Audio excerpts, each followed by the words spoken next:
যে ঘোষিত mini stadium হবে, আমরা চরের মানুষ, আমরা চাই এই স্টেডিয়ামটা আমাদের চরের মধ্যেই হোক, যেখানেই হোক, আমাদের চর অঞ্চলেই হোক।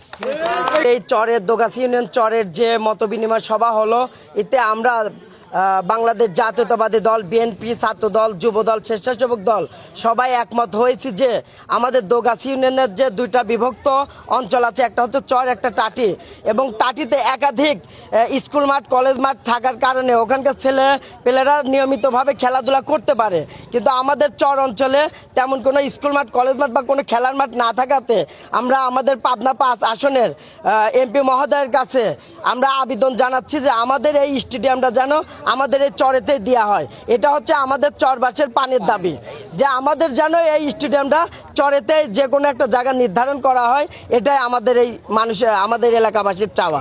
সোহাগ মল্লিক, সময়ের বাস্তবতা, পাবনা।